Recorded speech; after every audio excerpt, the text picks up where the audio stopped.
Now, we're going to bring a song welcoming women to the table where they are welcome, since it is the month for women.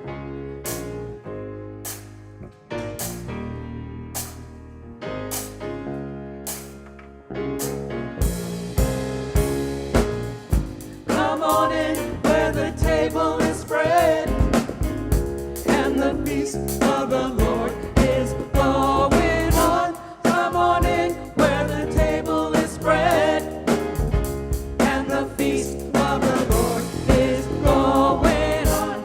Come on in where the table is spread and the feast of the Lord is going on. Come on in where the table is spread and the feast of the Lord is going on. Joy is here where the table is spread and the feast of the Lord is going on. Joy is here where the table is spread and the feast of the Lord is going on. It's over here. It's over here. It's over here. It's over here. God is here where the table is spread and the feast of the Lord is going on. God is here where the table is spread and the feast of the Lord is going on. If you need more strength and more power, it's over. Relief from your burden and your pain. Over. Seeking joy, replacing your sorrow. Feast and you will never be the same. Peace is here where the table is spread and the feast of the Lord is going on. Peace is here where the table is spread and the feast of the Lord is going on. It's here right now. What you need is waiting at the table. It's here right now. What you need is waiting at the table. It's here right now. What you need is waiting at the table. It's here right now. What you need at the table, at the table, at the table, at the table. It's here at the table, at the table, at the table, at the table. It's here at the table, at the table, at the table, at the table, at the table. It's here at the table. There is love at the table. There is joy at the table. At the table. At the table. It's here at the table. At the table. At the table. At the table. At the table. At the table, y'all. At the table. It's here at the table. At the table. At the table. At the table. At the table. At the table. It's here. Thank you. All right, at Thank the you. table, y'all. At the table. Yes, indeed. Yes, indeed. Yes, yes, yes, yes, yes. Boy, this is a good God day. For this is the day that good Lord has created, and I invite you to join me in rejoicing in it. Just giving thanks. Just giving thanks for every very breath you are breathing, the very life you are living. So at this time, Maria, come on up so you could join me up here. I invite you, if you're willing and comfortable, to stand as we do our affirmation. God is the only power in my life. I'm going to find it. I know it by heart, but I want to make sure I don't miss anything. So let's do it in unison. Let's do it in unison. Then following, we'll do it in Spanish. Okay. So first of all, let's do it in unison in English. God is the only power in my life. Nothing from without can touch the perfect life of God within me. No past experience has power over me. I am a perfect child of God, and nothing that anyone has ever done or said can interfere with my divine and the power of God is greater than any circumstance in my life. The strength of God is mine to use. Turning away from all feelings of inadequacy, I discovered that all that I need is within me right now. As I forgive the past, I find that I have nothing to atone for and nothing to run away from. Casting off the old me, I discover my true self. I take dominion in my life. Old habits have no power over me. Conditions have no power over me. Personalities have no power over me. I take dominion. I am whole. I am free. I am complete now and forevermore, and so it is. Yes. Maria, please. Good morning. Good morning. I'm lucky to be here. I'm very, very lucky to know you, everyone. This is my blessing to be in the church. Not every Sunday can be here, but when I came, I enjoy it. Thank you so much. I'm going to read in Spanish. This is a different feeling on me, but it's okay. Okay. God.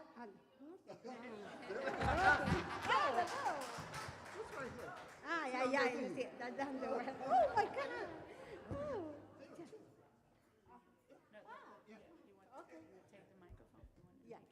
Yeah. Okay. Dios es el único poder en mi vida. Nada de afuera puede tocar la vida perfecta de Dios adentro de mí. Ninguna experiencia pasada tiene poder sobre mí. I am so excited, sorry.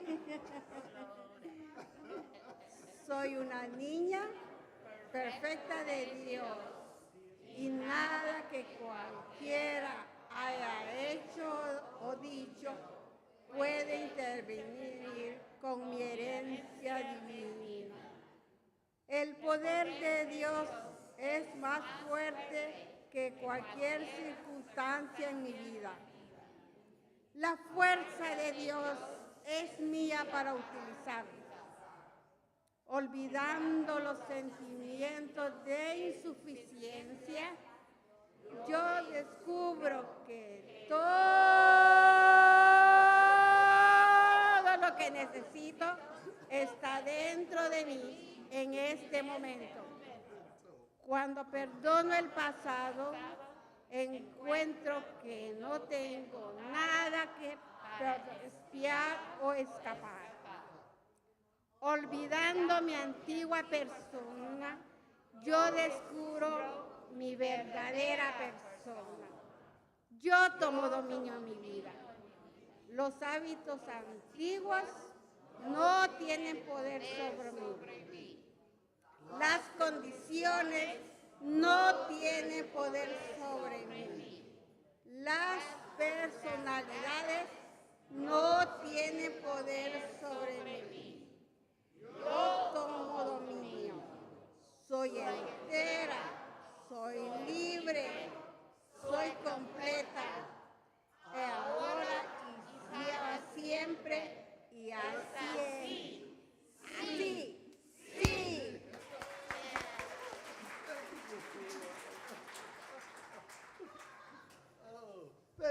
Thank you, thank you, thank you, thank you, thank you, thank you.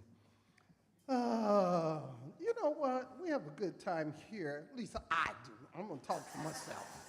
I have a good time here at Est Bay. Just looking out at so many wonderful expressions of spirit. You know what?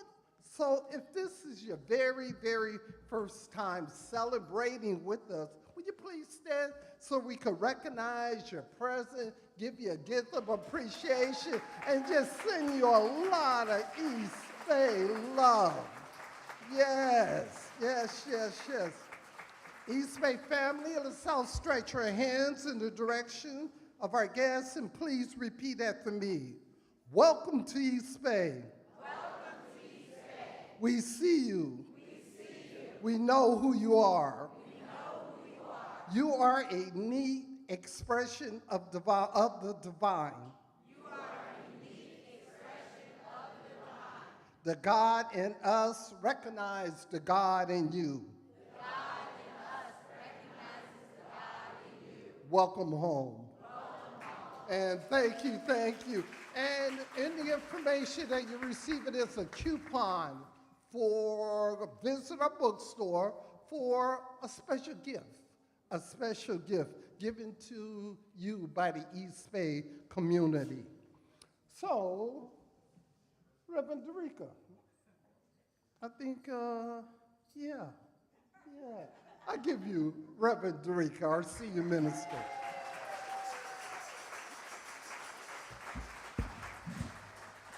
Good morning, Est Bay. Good morning. Wow.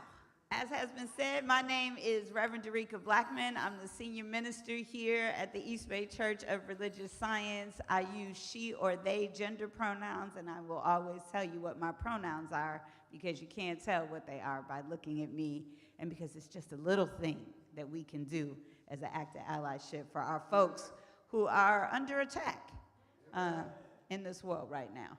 And we've been doing it, and we'll keep doing it. And so I'm grateful to see you all. You made it, your clock adjusted, and you still got here. So we're just grateful for that. There's a lot to celebrate going on. It is Women's History Month. We had International Women's Day.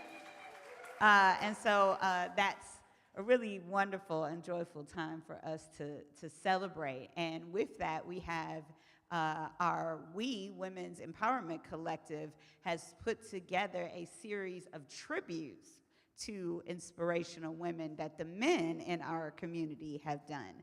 And so we actually have a video today that Joelle Herrera, one of our practitioners, has put together.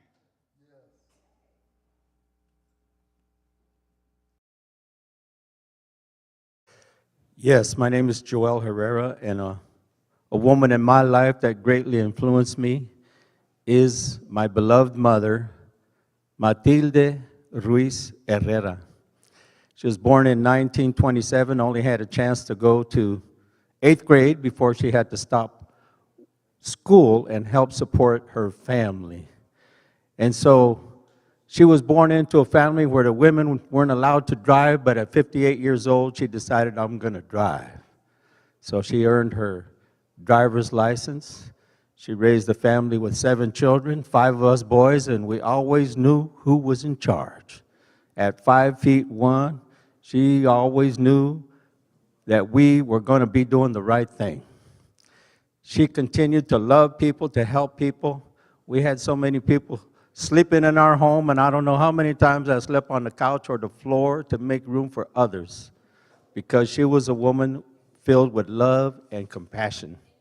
And her goal was to help others, give love to others, and she was a woman of a strong faith. You didn't sit down and eat at her table without saying a prayer. That's just the way it was.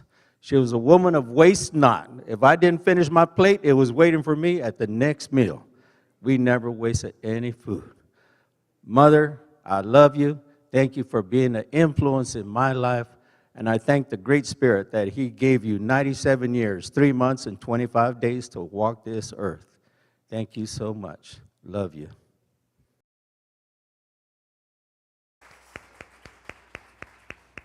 Thank you. Thank you so much to Joel, to all of the men who have recorded videos. We may not get to show them all, but we appreciate the spirit. How many people felt something in that video they could relate to? Look around. This is when we talk about practicing radical oneness in this church, we're talking about it from a place not of making something happen, but of acknowledging what already is the truth. Joel's story is our story. His mama is our mama. And we can find something in everyone's story if we're looking that is a place of unity. And so that's really what we're lifting up. There was a lot of lifting up going on this weekend. We had the final class for our Change Your Thinking, Change Your Life in-person cohort. Can you raise your hand if you just completed Change Your Thinking, Change Your Life? Look around. Yes. And I want to tell you that hands raised include people who've been at this church for 5 months and people who've been at this church for 30 plus years, right? People who just heard of the philosophy and people who have a master's degree in it. We come together because we're all learners and we're all teachers and we're all committed to what this philosophy is really about, which is using these tools to change our lives. That's really what we're up to. That's the business of this church, is using these tools to change our lives. And so person after person, we had 32 people graduate from the class, and person after person came up and talked about what changed for them in 3 sessions. We had we had 2 all-day Saturdays, 2 weeks apart, and then folks came back 2 weeks later with their final projects to talk about what had changed in their lives. And I haven't had a chance to see them all. I'll tell you about that in a second. But the ones that I saw made me cry, made me joyful, made me so grateful and humble to just be a part of this community where people are doing like the good work, the hard work.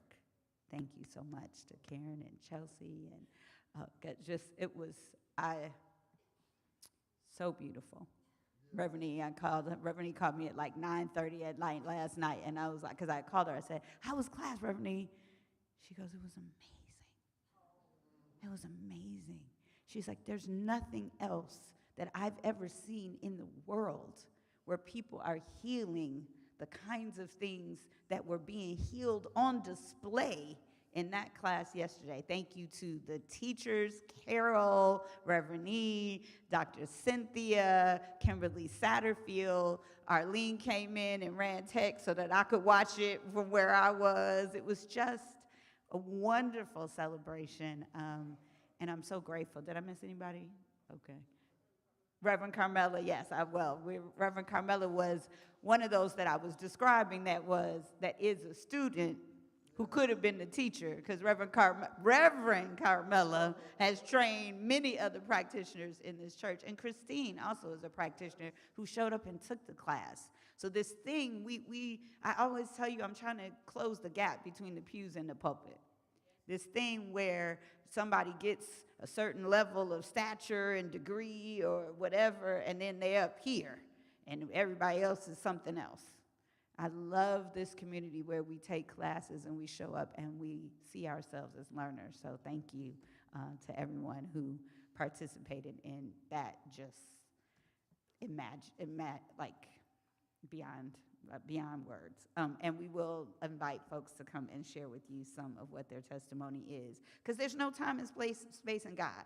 We will make the class a little bit longer next time, because there are times where we feel like, look, the people there are like, "Thank you, Reverend Enrique. It was good, but it would have been nice to stretch it out." And we're always balancing. We're busy people, and we want busy people to have a chance to plug in and get some of this good stuff, and we got a lot. There's no time and space in God.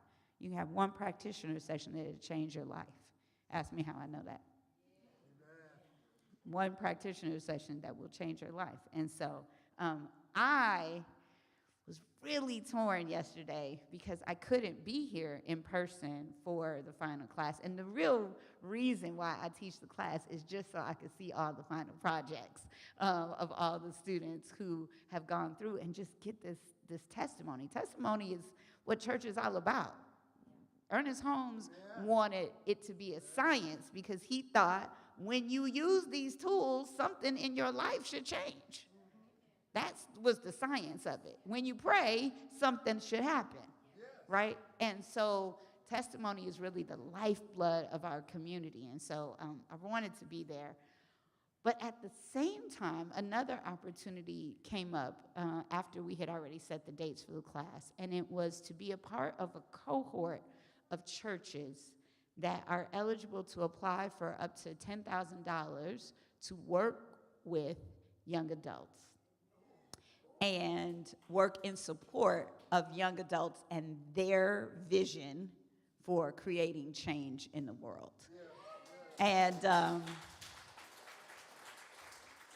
the dates were already set, so I recruited, so we had a young adult in our community that says, send me, I'll go. And that was Chris the Alchemist. And so, yes, look at, the people are like, oh, yes. And so Chris has already been doing so much in our community, but also in the world. But this was an opportunity. The organization is called Change the Story. This was an opportunity, yes, Change the Story. This is their little books that we all got. Change the Story. Can you say change the story? This was an opportunity. They trained us on church trauma.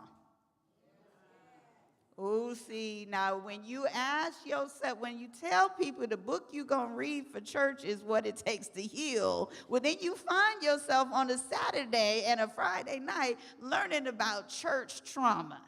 And so Chris asked Noadiah, and so Chris, Noadiah, and I came down and went to the training, and it was phenomenal.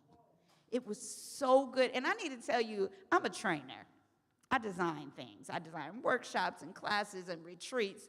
And so I'm a little bit of a snob when it comes to, you want me to spend, 12 hours on Saturday and 3 hours on Friday? I'm very busy getting my hair did for this vacation I'm about to take. So I got to figure out how I was like, and there's, the dynamics around race and this was down in Los Altos, and were we gonna be the only black folks? Was we gonna be the only queer folks? It's like, it's an organization that works to teach churches how to work with young adults. And so we were like, I'm kind of young in spirit. I work with young adults my whole life. I was like, what are you gonna talk to me about for 12 hours? It was phenomenal. It was so good. So don't sell people short. Change the story. So the first thing that really was kind of mind-blowing was the church we were at had this thing on the wall about what it means to be a progressive Christian. Now, we were there with, I think all the other churches there were, Methodists and Episcopalian, different kinds of, and so I had a whole lot of notions about what that would mean for, people like us, all spiritual beings, and we gonna be in that. Listen here. Where are my glasses? Here they are. Okay, listen. I'm not going to read you this whole thing. It's got 8 points on it, but I'm going to read points 3 and 4. By calling ourselves progressive Christians, we mean that we are Christians who, number 3, seek community that is inclusive of all people with capital letters, including but not limited to conventional Christians and questioning skeptics, believers and agnostics, women and men, those of all sexual orientations and gender identities, and those of all classes and abilities. 4, know that the way we behave towards one another is the fullest expression of what we believe. Okay. I had to adjust my preconceived notions. It was right there on the wall, like, check yourself and what you believe. And what is so funny is I took a picture of it. I was like, ooh, I got to take a picture of that. And Noah Diaz said, I took a picture of it too and pulled it out. And we were looking like, whoa. And we had a part where they split and they took the young adults out into one room and the churches were in another room. And I mean to tell you, like, I had talked to a couple of the white ministers out in the lobby, and I was like, oh, he seems nice. And I was like, is he wearing a Negro Leagues hat? Interesting. I don't know how I feel about that, but okay. And so we're sitting in there, and then we start talking about books that we read and things like that, and he throws in his rereading of Octavia Butler's Parable of the Sower, and I was like, not the rereading. Okay, all right. I ain't reread it in a while myself. Okay, so I was like, And then later I asked him the next day, I said, was that a Negro Leagues hat you were wearing yesterday? And he told the story of the picture of the hat that he was wearing was from his hometown in Birmingham. It was Birmingham Barons. And he was telling the story, and he started telling me about the team and how Birmingham had never had a baseball team, but once they made the Negro League team Major League, then he now could rep the team for his town. And the picture was da-da-da-da-da. And I was like, see, again, we got some preconceived notions. And I'm going to tell you about what I mean there. Because the difference between appropriation and appreciation is the time you invest learning about the thing and the people that it came from. So you could put your Negro Leagues hat on and know nothing about it and just want the brownie points of wearing the hat. He told me he wore the hat all month during Black History Month so he could tell people about the Negro Leagues. And I was like, okay. You better go ahead and move my little limited beliefs out the way. Listen, I'm going to tell you something about Black folks. We love to have some white folks who's really, really down let us know, like, no, I'm not part way. I'm not pieced the way down. I'm really, really down. And we was like, oh, okay, all right. Okay, you had me at Octavia Butler, but okay. So... Look, half the Black folks like, who's Octavia Butler?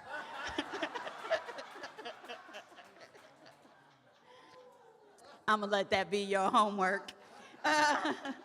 But don't start with Parable of the Sower. It's so sad. It's really depressing right now at this moment. So we were already set up in a way to get out of our preconceived notions, and we honestly had a wonderful, wonderful time, and we're so deeply inspired by the progressive Christian movement and the folks that we met in these the little small, little 35-member, 45-member Christian churches, and the work that they had put in to really becoming true allies, and the visioning they were doing, the dreaming they were doing about what it looks like to share resources and power with young people so that we can empower them to lead churches in what it is that we need to do to make manifest these new visions and dreams of reality.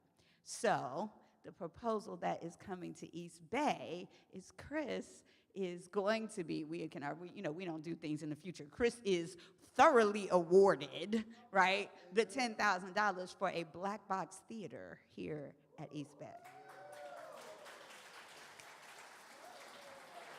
We already know that's done. And it's so exciting. I can't tell you all about it today because we got to get all the details down. But, Noah Diaz is like the consummate inviter. So like everybody from there will be coming to the church eventually. Because Noah Diaz is like, you got to come to church. You got to come to church. You got to come to church. And I'm like, okay, Noah Diaz. I'm learning how to invite people to church from Noah Diaz because he gets down with it. It's lovely. It was a wonderful, wonderful opportunity. And we came there to learn how to, allow young people, young adults to learn how to write grants and to have the support, to see churches as a resource. But, Spirit always gives you your thing. And I got an opportunity to change the story about what Christian churches are and are not in this country right now. It's nice. Yes. We like to talk about how special and unique East Bay is. And East Bay is special and unique.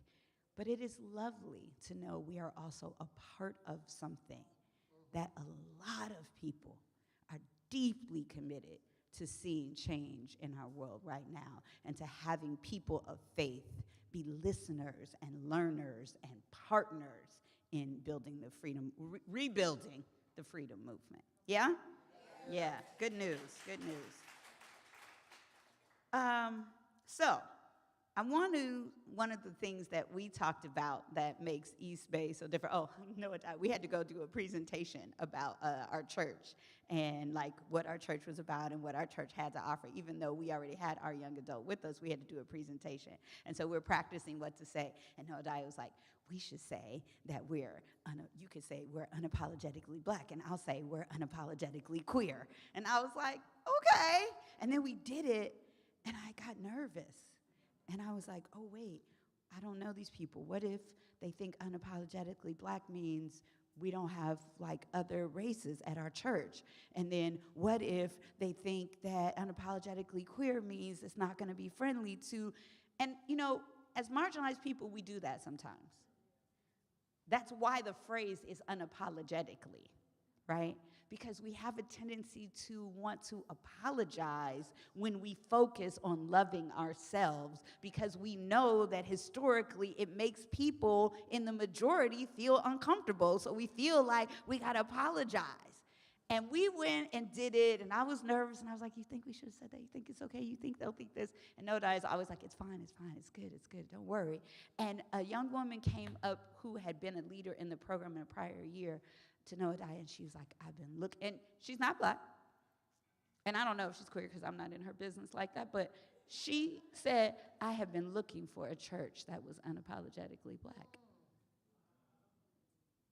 Just change the story. Just change the story about how other people are going to react to you being your authentic self, right? Because we're not black because we're exclusively black. We're black because we're unapologetic about our black roots, our black essence, our black culture, our black music, our black pastor. We're unapologetic about the ethos of who we are, but what we know is in being that, we empower ourselves to be truly radically inclusive. It's only when black people got to shrink their blackness down that you don't have real inclusion. That ain't real inclusion. That ain't real integration. Black people acting white is not integration. And what is acting white? That's not a real thing either. So let's get for somebody who went to boarding school and all of that, that's not a real thing either. But you know what I'm saying? Black people feeling like they've got to leave behind their culture is not a successful integration, right? So this is when we talk about belonging. Remember last week I talked about belonging, being able to dance how you want. When people can be their full selves, that's what we want. That's what radically inclusive means, and radical oneness is all about. So, we talked about reading this book, What It Takes to Heal. So I want to get back into that now. And the last week we did the prologue, and there was so much good just in that. This week I actually want to, before I start that actually, I want to read a quote. One of the things that makes East Bay so unique, even in that environment we were in last night, is that we celebrate truth wherever it's taught, from any text and any religious tradition. And so I want to read actually from the Tao today, because I think it's actually really the Tao Te Ching. Yes, the Tao, Taoist, y'all Tao or Dao, depending on who you talk to and how you spell it. If you want to awaken all of humanity, then awaken all of yourself. If you want to eliminate the suffering in the world, then eliminate all that is dark and negative in yourself. Truly, the greatest gift you have to give is that of your own self-transformation. So we're not, I always got to edit. We love darkness, so we're not eliminating. But we're not eliminating it. We're loving it. We're healing it. We're making peace with whatever our shadow is, because that's a part of how we'll be well enough to awaken the world to its humanity, how we'll be well enough to eliminate the suffering in the world. So that quote really kicked me back off into this, what it takes to heal. This is our book, and I'm going to read from chapter 1 today on visioning. And Princess Hemphill tells the story of how they were in elementary school, I believe, and they decided to dress up like Harriet Tubman for Black History Month. And they were talking about the experience of hearing and learning about Harriet Tubman and what the emotions were that came up for them.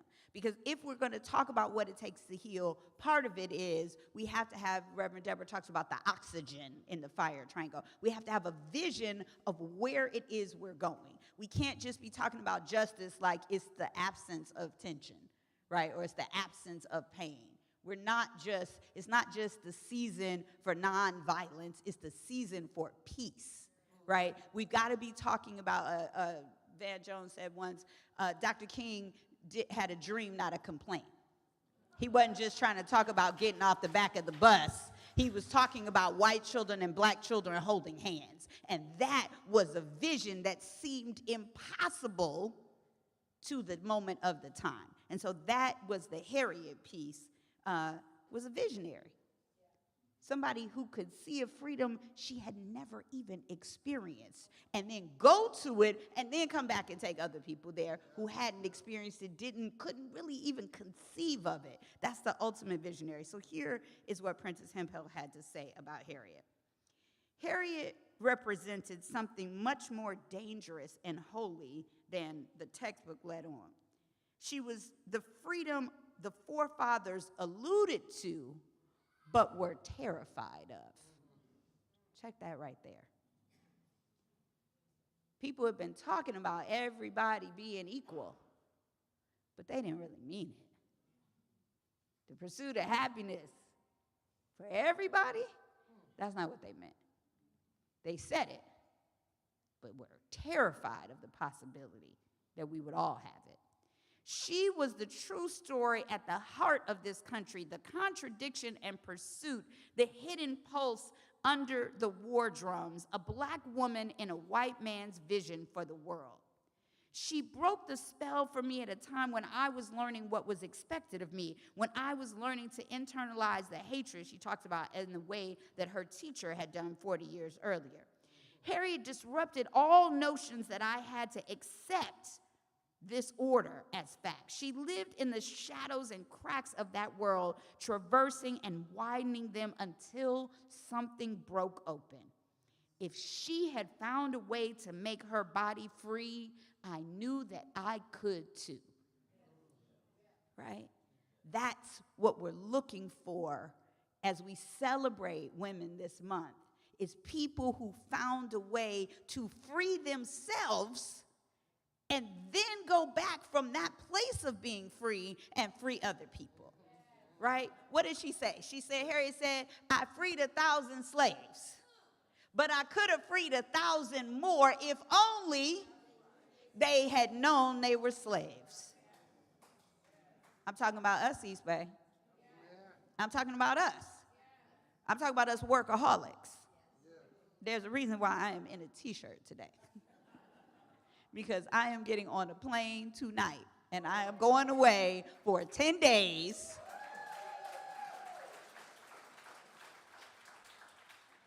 Because you can't give nothing from an empty cup. You just can't, you got to have an overflow consciousness where you are so filled up that it's running over into the saucer. Give from the saucer, not the bottom of the cup. So this is what we're talking about, is what it means to actually free yourself first. We talk about this, put your own mask on, but what does it look like?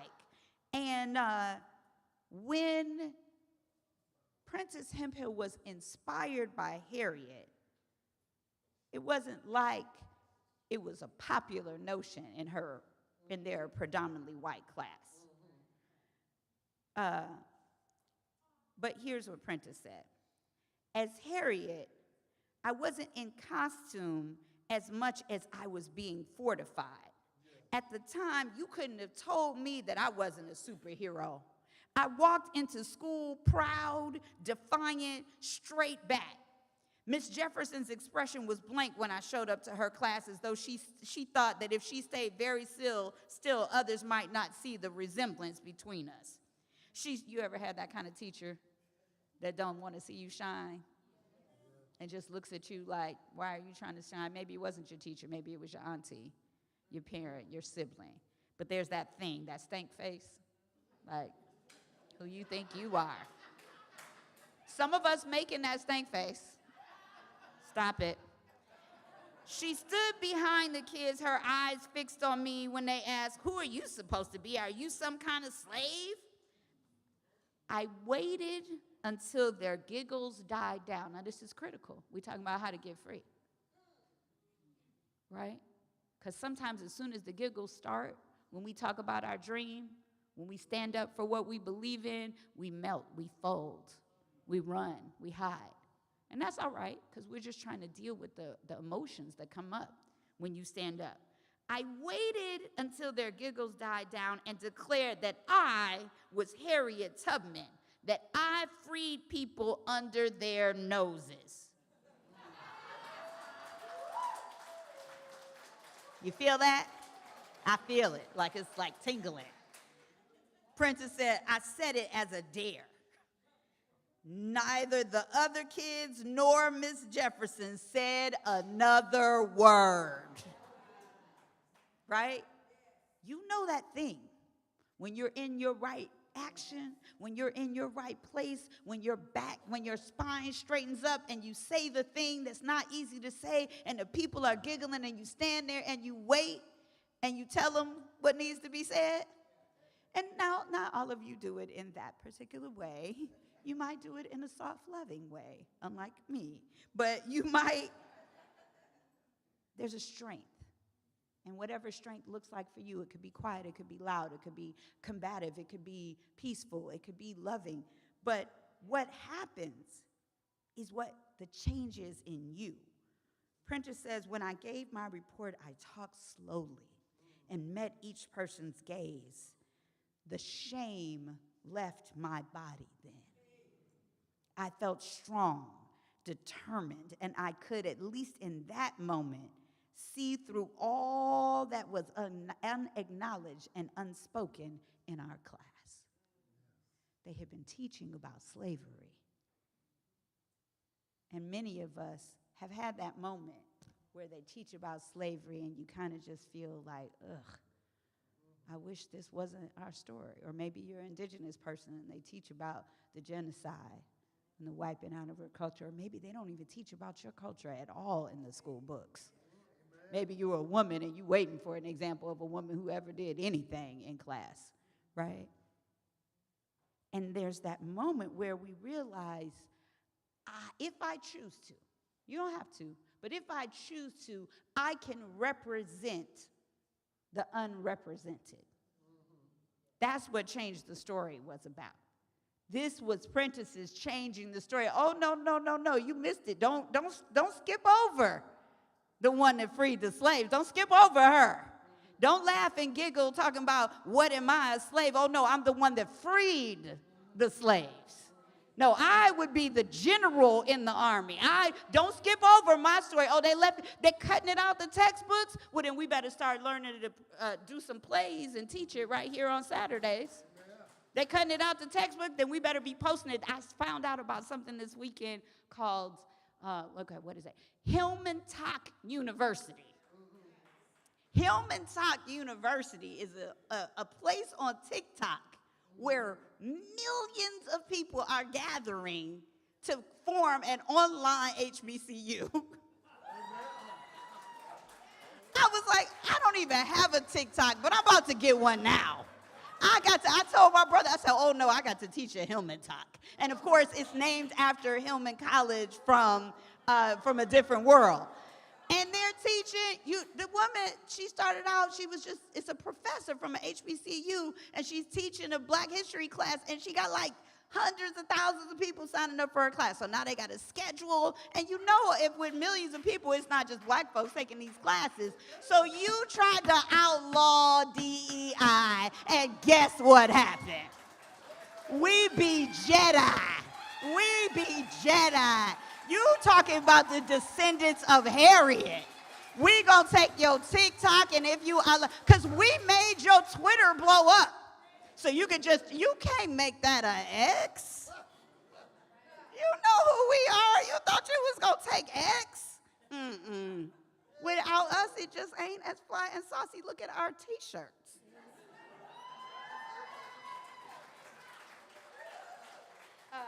Thank you so much, Lori and Laura. I mean, when we do things, we do it a little bit different. There is a religious science symbol, and then there is a East Bay Church t-shirt for the religious science symbol. Thank you to Laura and Lori. And this is what we do. Because, of course, Hillmantock University also teaches braiding. So, you know, it's like we're going to bring all of who we are, our full self, to everything. So I wanted to talk about Harriet, but I also actually want to talk about another person that you may not know. Anybody know who Juliette Morgan is? Raise your hand if you know Juliette Morgan. Right, about 5 or 6, 7, right?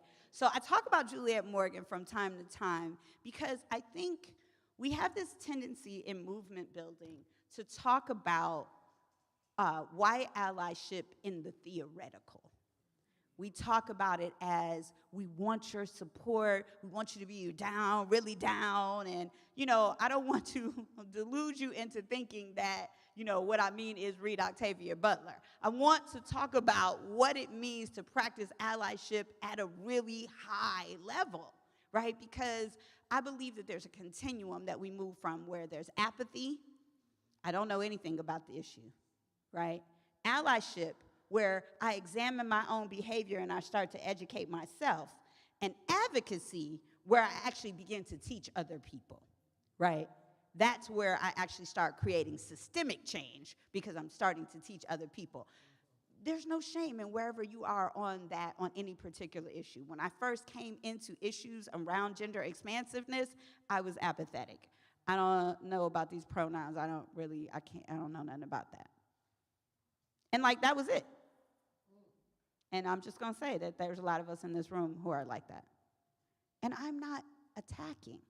I'm just saying there's a scale that we can be on, a spectrum.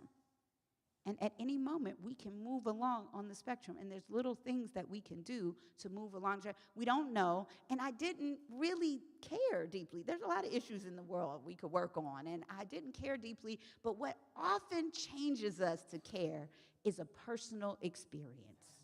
You have a personal experience. And so I met a queer trans woman at Stanford who basically told me that, you know, I was creating conditions for her death with my ignorance. Now, you need to know that as a Black woman, when people like jump bad with me, I remember the first time I came to California and a Latina corrected how I said her name with a neck roll, and I was like, oh my God, like I roll my neck at people. People don't roll their neck at me. But this same thing happened with this young trans Asian woman who was like,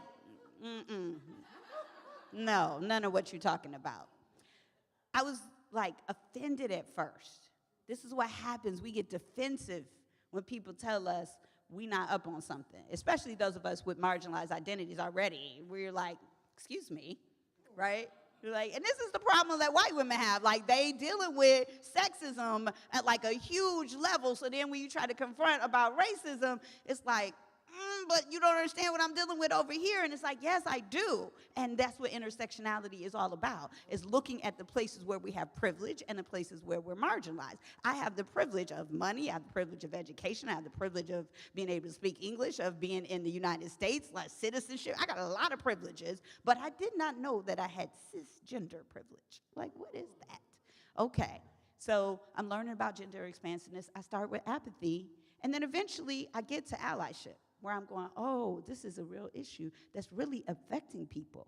Like, I met people who had been assaulted because they just were trying to go to the bathroom, or who were terrified to go to the airport because people there in some of the countries they run into in the airport, like, their whole existence is illegal and punishable by death.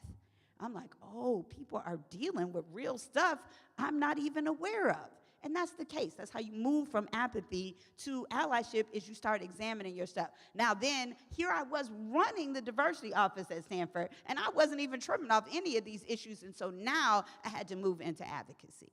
So she criticized me, said all this stuff about me, wrote an article about me in the paper, and I hired her.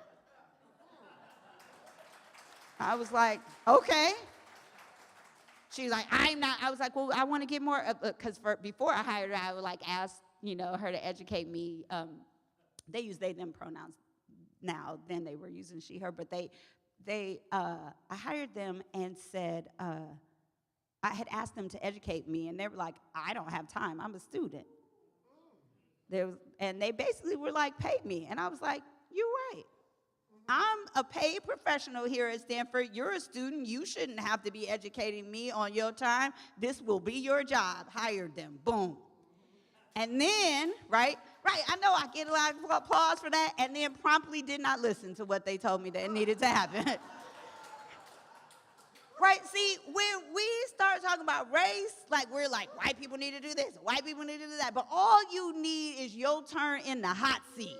When you get your turn in the hot seat and somebody starts telling you, you don't know, this ain't how that goes, you realize how awful that feeling is and how much work it takes to learn and to practice and how you mess up, and then you can have compassion.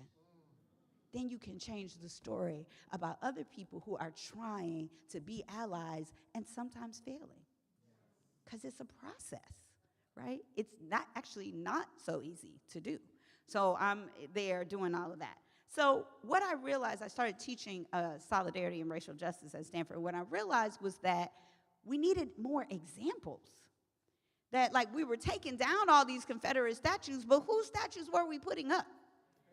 Like, who can name the people who founded the Underground Railroad? The Quakers. Any names? We haven't been taught, right? The Underground Railroad. Now, I did learn that a lot of free black people ran the Underground Railroad, but the Quakers were white folks who helped create it. We ought to know their names, right? And that's the challenge, is that we're doing the attack of what we're so focused right now on what doesn't work. But what we are about here as a community is building what does work. Right? We can't sit around bemoaning the fact they cutting all the education out the textbooks. Okay, well, TikTok University it is. Right? Like, whatever it is that we need to do, we vision, because people without vision do what? They perish. So we have to envision way out front of this moment, like Harriet, way out front of this moment, what it takes for us to heal ourselves, to be well enough to create the systems that heal what is ailing the society. Yes? Okay, so back to Juliet. So Juliet Morgan, I'm going to actually read this from this article because it's just so, Juliet Hampton Morgan was a woman of wealth, status, education, and connections. She was an aristocrat of Montgomery society. And this was, 1920s. She got her master's in 1935, so I don't have the year she was born here. But she was an aristocrat of a Montgomery society. On the surface, she appeared to be the definitive Southern belle. Another insignificant thing, seemingly insignificant thing about her life that separated her from her privileged friends is that she had severe anxiety attacks. These attacks prevented her from driving her own car, so to get to work, she rode the city buses in Montgomery. See how the thing that you think is separating you from your good actually may be moving you towards your destiny. Because I'm talking about Julia because she rode the bus, but it was her anxiety attacks that got her on it. Do you understand what I'm saying? Those of us who are neurodivergent, we've been taught to think about what is going on with us as mental illness. But as we've been learning in Revel, right, mental health is health.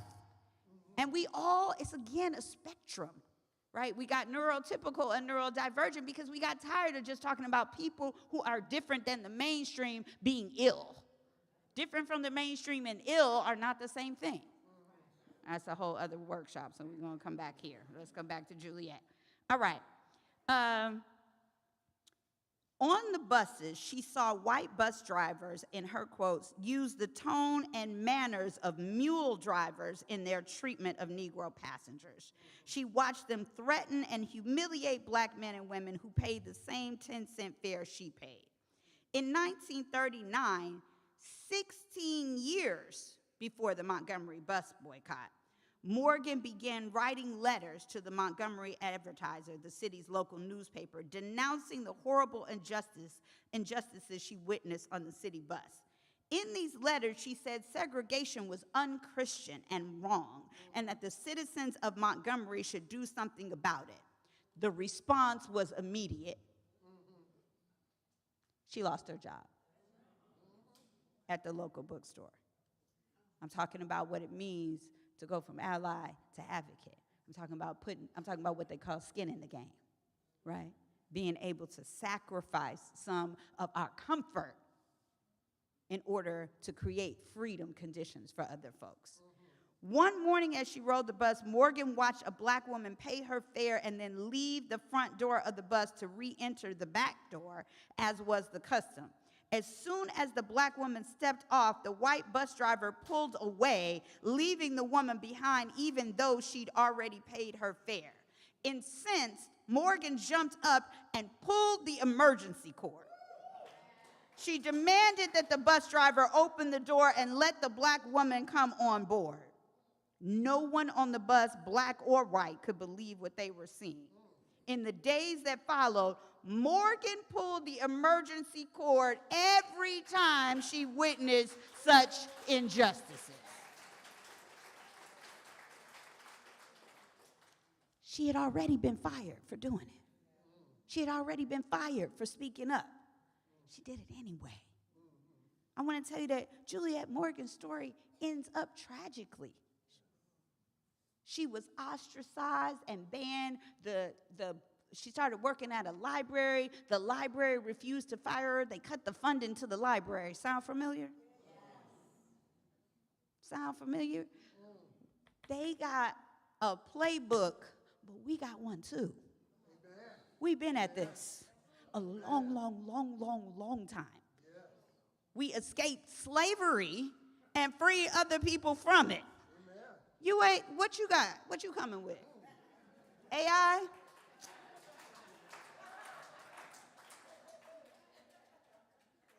And you know they get ready to just turn on each other any second. I just be like, Can't get through a whole interview without attacking each other. You're like, this ain't good. Because you know what ends up happening with toddlers? Temper tantrum, they gonna snatch each other's toys, and it's serious. Because some of those toys are like the keys to the nuclear code. So it's important that we pay attention and we make moves and make changes, but at the same time, we need to recognize what is going on for what it is, right? And we need to recognize, as Susan Taylor likes to say, this is not the rough side of the mountain.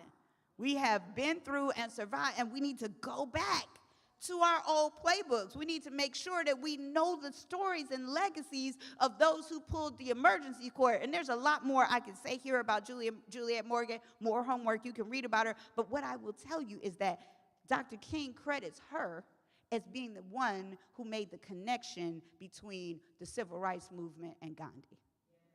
She was writing letters to the newspaper. She was writing letters to leaders of her time.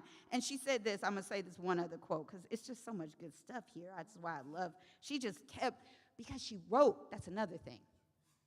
Because she wrote it down, or she, in your case, it might be you posted it. Because it was out there for people to see is why I can read it to you now. So it's one thing to feel it in your heart. It's another thing to make a public stance, right? She wrote this. There are so many Southerners from various walks of life that know you are right. She's talking actually to Buford Boone, who had, in the Tuscaloosa News, challenged the White Citizens Council for being opposed to integration, and she was writing in support of him. They know that what we call our Southern way of life must inevitably change. Many of them are eager for change, but are afraid to express themselves. So afraid to stand alone, to walk out naked, as it were. Everyone who speaks as you do, who has the faith to do what he believes right and scorn of the consequences, does great good in preparing the way for a happier and more equitable future for all Americans. This is 1957, y'all. You help redeem Alabama's very bad behavior in the eyes of the nation and the world. I have begun to wonder if there were any men in the state, any white men with any sane evaluation of our situation here in the middle of the 20th century, with any goodwill, and most especially with any moral courage to express it. That's our invitation. The moral courage. And we love these stories when it comes to civil rights, because that time is past. Dr. King was very unpopular at the time of his death. This is the moment now for moral courage. And it's moral courage sometimes on issues that don't directly affect us. That's the allyship story. It's moral courage on immigration. It's moral courage on attacks on our queer and trans family. It's moral courage as they go after Medicaid. Right? Our spiritual leader for Centers for Spiritual Living, Sonny Cantrell, lives in Kentucky. And she was like, 40% of Kentuckians are on Medicaid. 40%. And some states it's even higher than that. So all of a sudden, there's a coalition opportunity. Because folks are going, wait a minute. You laid off all the middle-class workers. I was talking to somebody in D.C., and I started talking about Trans Day of Visibility, which is the end of this month, March 31st. We're going to do a workshop for CSL, me and a couple other folks. I'll get you information about that when I get back. But we'll be giving out trans flags here on the 30th. So if you come to church on the 30th, make sure you bring folks in the community who think there aren't churches. And there now, I'm more aware. I got a new story. I've changed the story. There are a lot of churches who are taking up this mantle and working on this issue. And this is our time, y'all, for moral courage. And it's also our time to heal ourselves so that we can have the strength that we need to do this work. And with that, I want to talk about one more thing. And it's very personal for me, which is rest. We have Sounds of Joy with us today. I'm so excited that they're here with us. This is, if you are relatively new to East Bay, you need to know that this is family here. These are our folks that have been with us, tried and true, no matter what. Show up. Don't worry about it. We'll sing for Kwanzaa, the anniversary, whatever it is that you need. They are here, and so we're so grateful for them. And I was talking to Queen Michelle about the song that they are going to do now, which is Ella's song. And if you're familiar with Sweet Honey in the Rock, they're going to do Ella's song, which talks about the history of our struggle in the civil rights movement. And I'm going to let them do the song as it is, and then when we come to the end of the song, I want to just offer some vision about what comes next for us as a people. Yes. Welcome, Sounds of Joy. We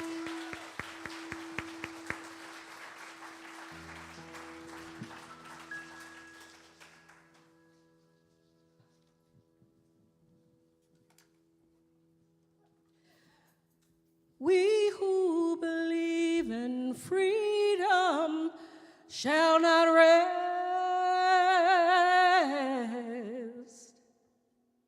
We who believe in freedom shall not rest until it comes. We who believe in freedom cannot rest.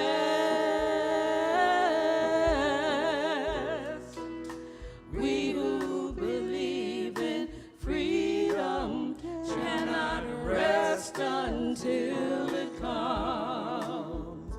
Until the killing of black men, black mothers' sons, is as important as the killing of white men, white mothers' sons. That which touches me most is that I had the chance to work with people, passing on to others that which was passed on to me. We who believe in freedom cannot rest. We who believe in freedom cannot rest until it comes. We who believe in freedom cannot rest. We who believe in freedom cannot rest until it comes. Young people come first. They have to carry where we fail. And if I can but shed some light as we carry us through the gale.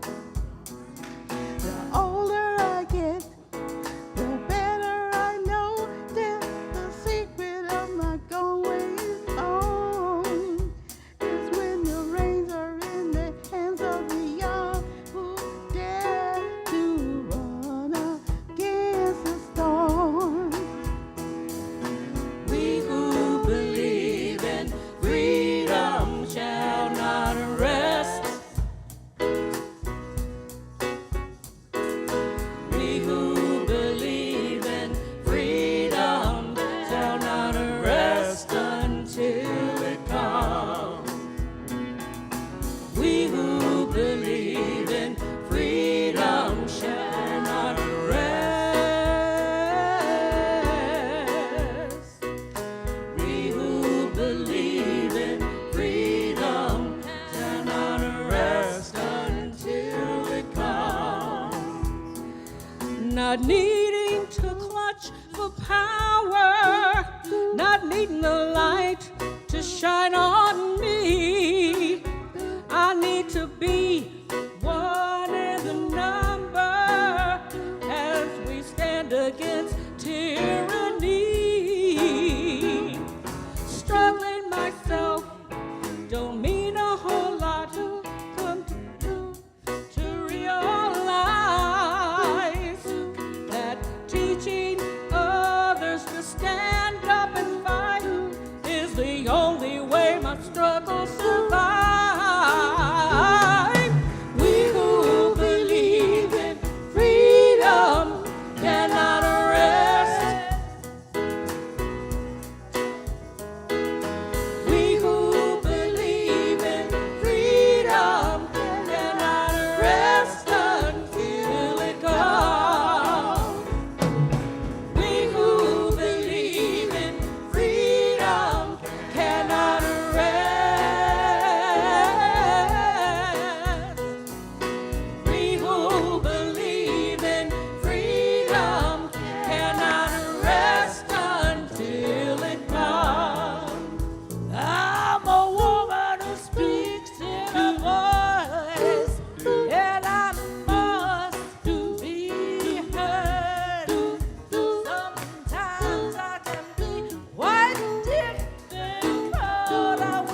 Yes, Thank that you. is the sounds of joy. That is Martha Mangle, Terry Stanley, Cassandra Arnold, Deborah Tisdale, the sounds of joy, and of course our wonderful house band. We are so grateful for our musicians, for the music, and for the message. I believe every message has two sides to it. And you need to hear the part that's for you. If you heard this song and you realize that there's more that you can do, that you've been a little comfortable in your privilege. You've been a little comfortable just kind of watching the news and making a little comment from here or there, but there's a little bit more that you can give, whether you give it here at East Bay or you give it in Palestine, whether you give it in Sudan or you give it to the unhoused. There's a little bit more that you can do. If that feels like you, then it's time to remember we can't rest, especially not right now. You need to speak out and take a stand and pull the emergency cord like Juliette Morgan. This is the opportunity to stand in the gap and learn more about immigration or trans identity or whatever it is that's kind of in your blind spot that you're not paying attention to. You could just do a little bit more. It's not the time to rest. I know we're tired. I know it's a lot. It's an intentional onslaught of information. Turn off the television, but get active, because we practice sacred activism here, right? But I want to just take a moment, because part of our job is to iterate on what our ancestors have done, right? Not just to repeat. We've got to learn the lessons of what worked and what didn't work. Juliette Morgan's story ends in that she took her own life. She said she didn't want to be trouble to people no more. And a lot of that comes because she was standing alone. And that's what's so great about East Bay Church, is that whatever it is that you feel like you need to take a stand for, there's other people here who want to take the stand with you. So we're not just going to let you get fired from your job. And if we do, this is a good place to help you find another job. It's okay. It's okay. And if you don't know how to do that, there's practitioners after service who are going to be right back here to pray with you, because the right and perfect job is coming to you. But I want to talk. I heard this song, and it was going to be sung on the day I was leaving for vacation. And if you know anything about me, you know that vacation is hard for me to take, right? To sit down and not do and take time off. I'm taking 10 days. And I've already been planning to work during that time. And I know, boo, boo. I yelled at Reverend Arlene when she worked during her break, right? And so I said, well, what do I do with this message, Spirit? Because I honor exactly what our ancestors were talking about. I learned this song in church, right? And the women who sang it with such pride, right? They didn't rest. And we get to be comfortable because they didn't rest. And it feels like a lot. And Prentice talks about that in the book. Like, I didn't mean to talk about Harriet so you could think you got to be long-suffering, right? That's not the new way, right? What it takes to heal is about being well. And so I want to read this to you from Tricia Hersey, who did the nap ministry and the rest deck. And I want to read this to you, because this is for the rest of you. You have permission to experiment with what rest can do for your body and mind. This is about more than naps. Rest is anything that allows you to connect your body with your mind.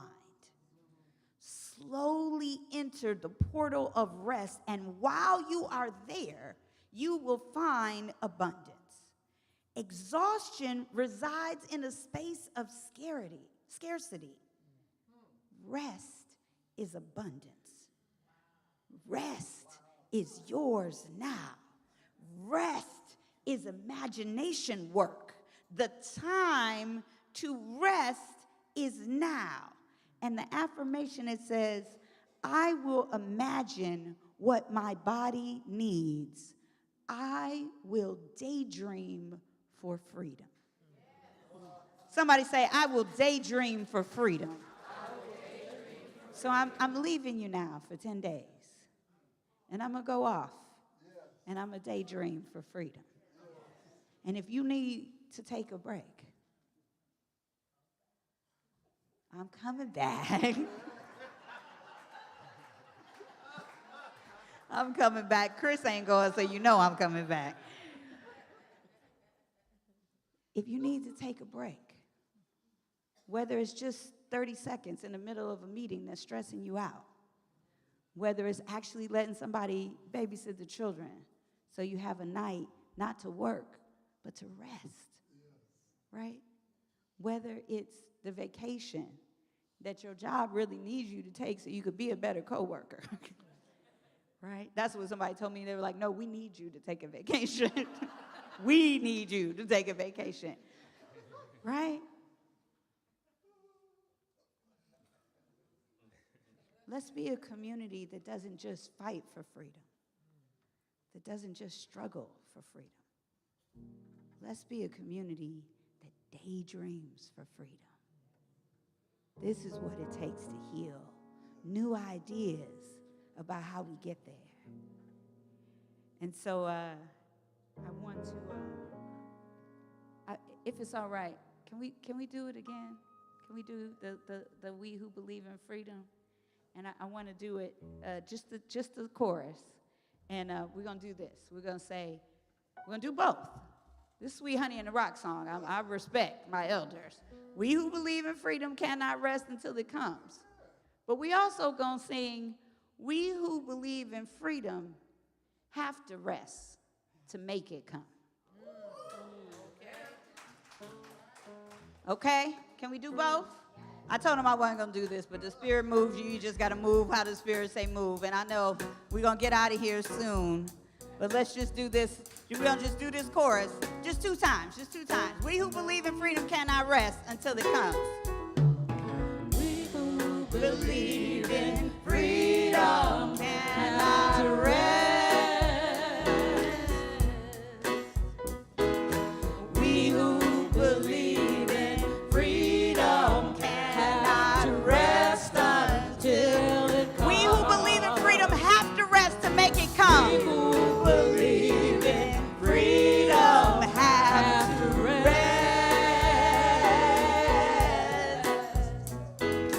We who believe in freedom have to rest to make it come. We who believe in freedom cannot rest. It's both. We can't rest until it comes. We who believe in freedom cannot rest. I want you to get this part. We have to rest to make it come. We who believe in freedom have to rest. We who believe in freedom have to rest to make it come. Make it come. All right. Woo! Everything we teach here is a little bit of both. Practitioners, if you will stand, we're going to go into prayer right now.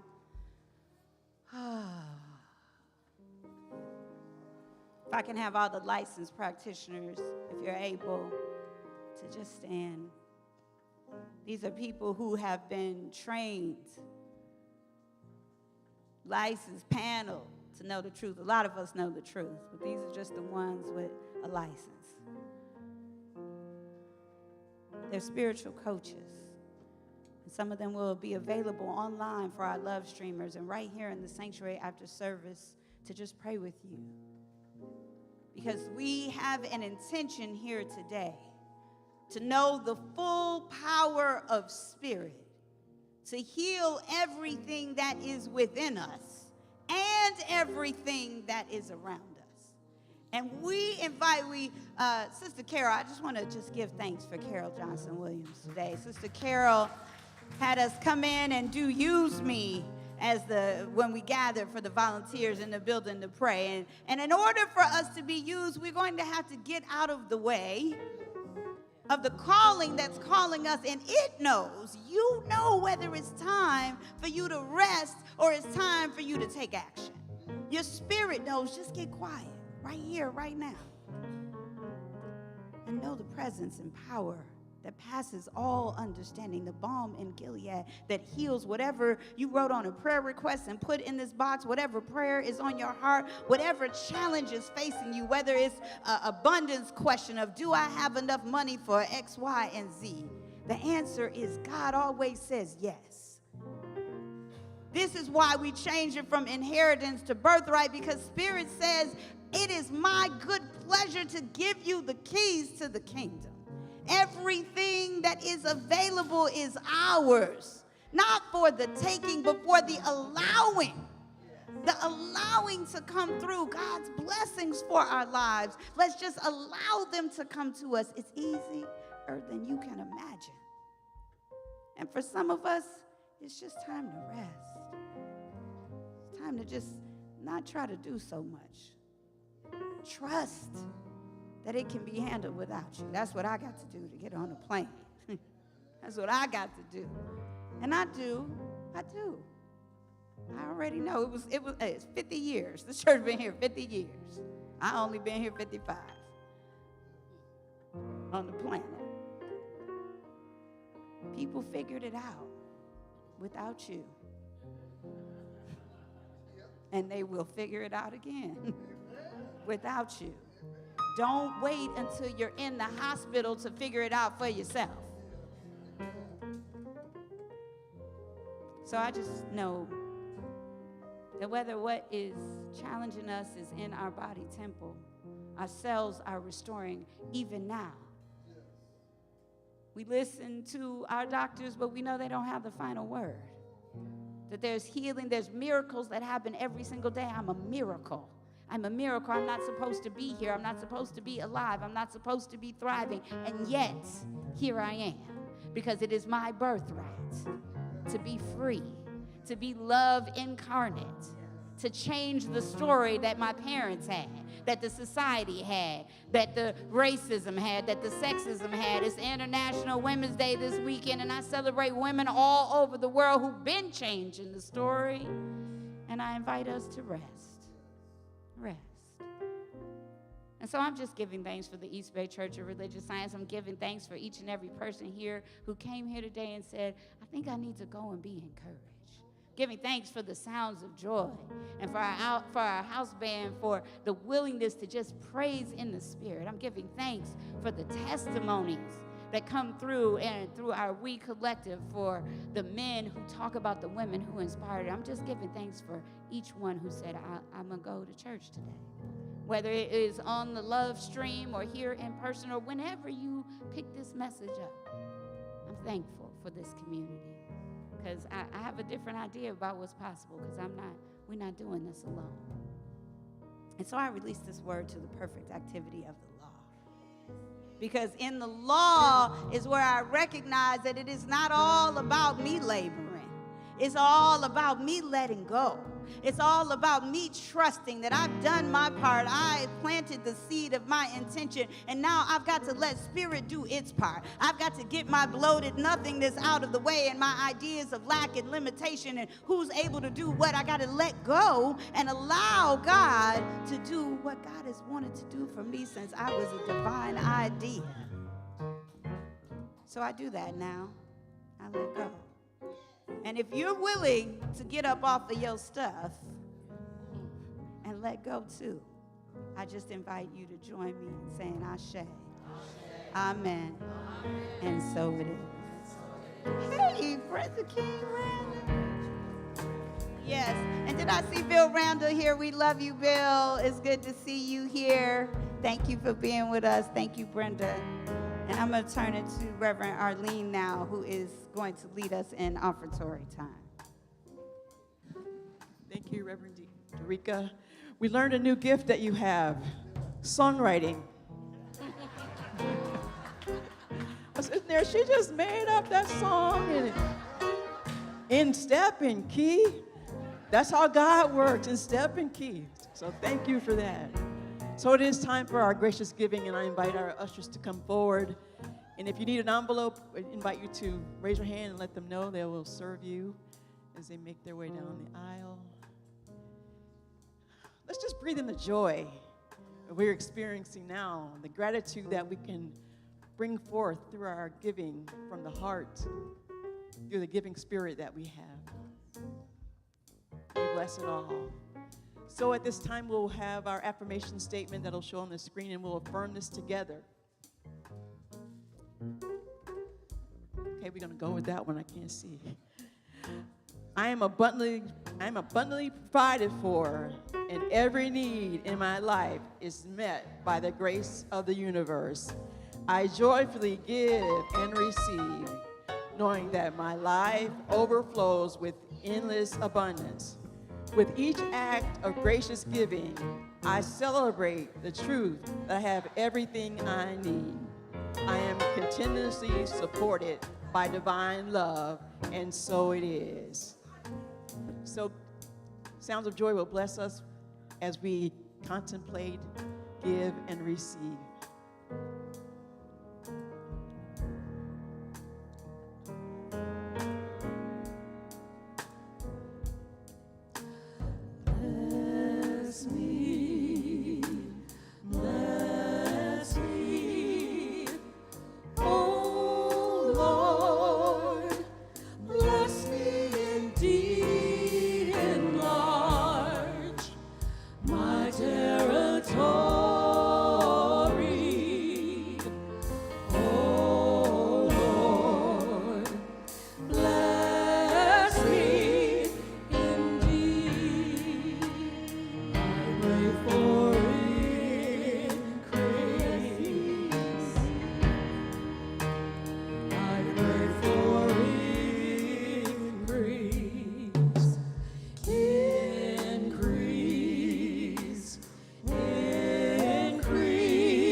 This song, sing along, stand on your feet. Territory. Enlarge my territory. Enlarge my territory.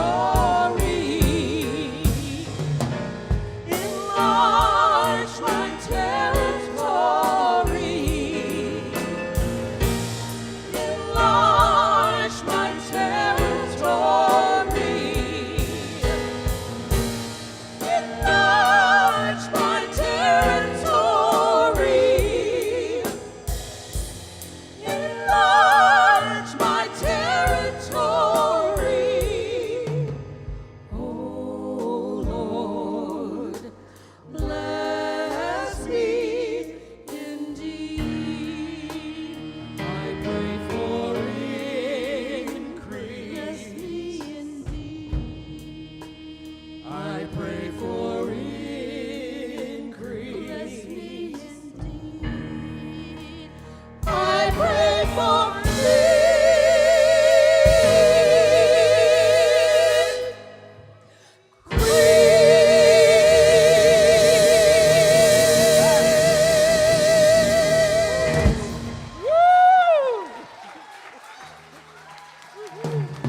Thank you so much.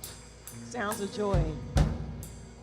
We do have a few more things to share with you around our announcements and what's happening this week for the upcoming week. And we have 2 videos that we'll show from our respective ministries. And today, after service, Lee, is it too late to enroll if people want to join the new members? Okay. Okay. You need to fill out this form in the next 30 minutes. There's a QR code you can scan. Otherwise, we'll get it the next time. We'll get you the next time. Reverend Dorica says no. We want you today. We want you today. Especially you, the love streamer folks. This is the things that are coming right now. The things that are happening in the church right now. You want to be in the, we have like messages that go just to the members, right? We have decisions that we make just among the members. And this is the time to decide. You know, and I'm the hard pressure salesman. They're all like, oh, you know, we'll get you the next time. But I mean it. You know when the call is yours.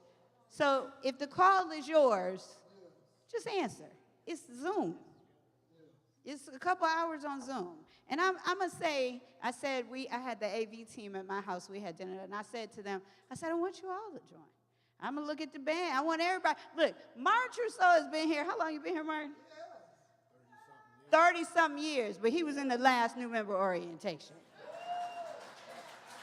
So I said it in the prayer and I meant it. Get up off of your stuff. You know this your church. If you know this your church, then just make it official. You know, some of y'all know the difference that commitment makes. Yeah? So we ready. All right, I'm going to go away. I'm not supposed to be during the announcements. This is why they want me to take a vacation. I'm gone. I love it. Thank you. And again, it's not too late. Okay, we'll go on to the next one. And Reverend Dorica, even though she's going to be traveling, will be on Zoom on Wednesday night for Ask Me Anything. So everybody's invited to join that. Okay, so you're probably wondering, well, who's going to be here next week? There we are. Reverend E and I are tag teaming. We have this wonderful vision it's come forth to us. So we look forward to seeing you all next Sunday. The Women's Phenomenal session is happening next Sunday. So if you haven't signed up, you can still sign up, and there's a QR code here. And I see members from the group in the back to sign up to be a part of the Phenomenal Women Sunday. And what we are going to do is, from what I hear, you're going to sashay in, come down and take your seat in the front, and hold your power. So all the women who want to participate, we have Lauren in the back. Yeah, okay. And I am being installed. And the reason this is up here is because we sent out a bunch of invitations to everybody, and I know you don't check your emails. This is just a reminder to check your email because the list is growing, and I want everybody to be able to come in and have a nice seat. We're going to go out and celebrate the installation, but then celebrate Est Bay's journey with me on to here, to Reverend. So thank you for that. And now, going forward, we have a video that'll show up on the screen. Either Kelvin's back there. Oh, Kelvin, Grantlin, and Chris are the pathways to manhood this time coming up.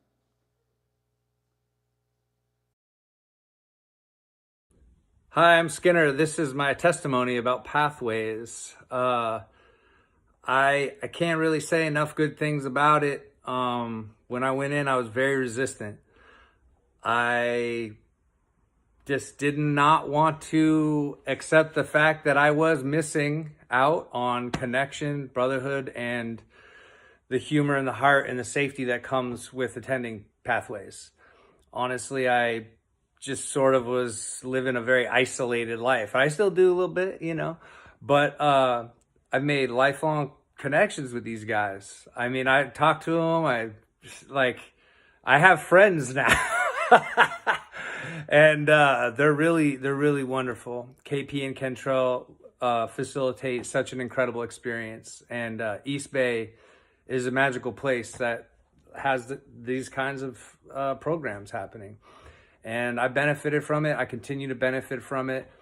I absolutely love Pathways, and would like to thank every single one of you for encouraging it and advocating for this kind of thing. And it's just kind of nice to be able to go somewhere, be my authentic self, and have it be accepted, loved, and appreciated. And I feel like that's the greatest gift I can get. So thank you. All right, Pathways, that's for testimony.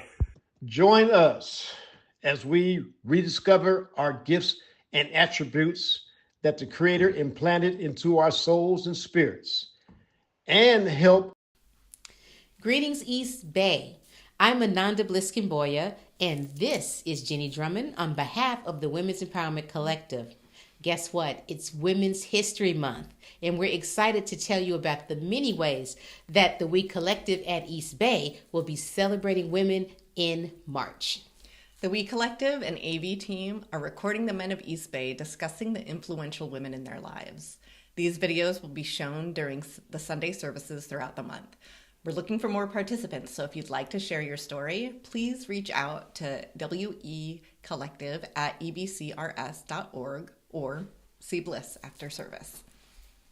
On Friday, March 7th, we're hitting up Ricky's Sports Lounge in San Leandro for line dancing and Chicago stepping. All adults age 21 plus are welcome to join us for a good time. We hope to see you on the dance floor. The Youth and Family Ministry will be creating a gallery of outstanding international women who inspire them. You can see this in the hallway and fellowship hall starting March 9th. Also, the We Collective will be descending on Revel Night Live on Friday, March 14th to release stress and worry through movement, dance, and arts. Whether you're an old pro or have never been to a Revel Night Live, please come and join us. There will be refreshments, joy, and a special celebration, so come on out. On Sunday, March 16th, there will be a special elder women's celebration during Sunday service, which will include a procession and special seating. After service, there will be a lunch of soup, sandwiches, and salad with special reserved seating for our elder women. To ensure there's adequate reserved seating, registration will be required. You can register yourself or for an elder that you want celebrated. East Bay membership is not required. Information on registering for this event and more details about all of these offerings will be posted on East Bay's social media feeds as well as East Bay's emails, so be on the lookout. Happy Women's History Month! So to the women's empowerment. And with that, I will turn the service back over to Reverend Anthony. Thank you, Reverend Arlene. Hallelujah. Just hallelujah. Yes, hallelujah. So it's practitioners. Will you please stand if you're available at the service for treatment for our community? Will you please come? The line here. And I think we're, Reverend Arlene, are we using the back today? Okay, it's warm enough back there. So practitioners that are available for at the service prayer, will you please come forward? Thank you. And another reminder, we got 3 brothers of our community that will give you information about the next pathway to manhood get-together that we're going to have. And it's time for us to, okay. If you're online and you want to speak with the practitioner, there's a QR code there. Just flash on that QR code and it'll take you directly to the practitioner who is available for after service prayer. So let us stand as we prepare to leave.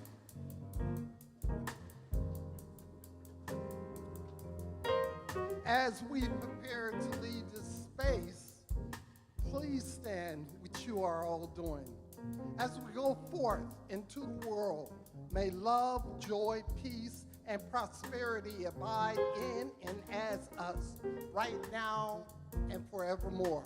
And I invite you to repeat after me this affirmation. Wherever I am,